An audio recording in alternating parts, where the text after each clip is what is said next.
दे धडक बेधडक आपल्या परिसरातील ताज्या घडामोडी, घटना, समस्या, विविध क्षेत्रातील सर्वदूर बातम्या पाहण्यासाठी लोकशक्ती लाईव्ह न्यूज चॅनलला सबस्क्राईब करा आणि नोटिफिकेशन मिळवण्यासाठी बेल आयकॉनला प्रेस करा.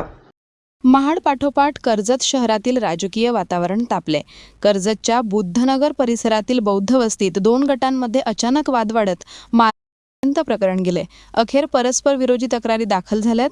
मिळालेल्या माहितीनुसार 3 डिसेंबर रोजी दुपारी 1:30च्या सुमारास राकेश नागदेव हे बुद्धनगर येथील समाज मंदिराजवळ बसलेले असताना राहुल डाळिंबकर, त्याचा मुलगा आलोक आणि अजय उर्फ राजू डाळिंबकर व सिद्धांत डाळिंबकर तेथे आले. काल काय झाले अशी विचारणा होताच वाद वाढला.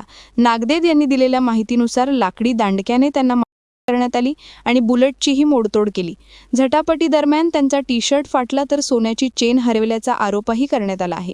यानंतर डाळिंबकर गटाने दिलेल्या तक्रारीत म्हटले की ते वाचनालयाजवळून जात असताना राकेश नागदेव यांनी उद्धटपणे बोलत वादाला सुरुवात केली.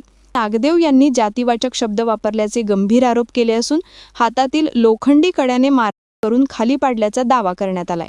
चॉपरसह धावून आल्याचेही आरोपांमध्ये नमूद आहे. दोन्ही बाजूंच्या तक्रारीनंतर पोलिसांनी गुन्हे नोंदवले असून राकेश नागदेव यांना अटक करून न्यायालयात हजर केले असता 2 दिवसांची पोलीस कोठडी सुनावण्यात आली आहे.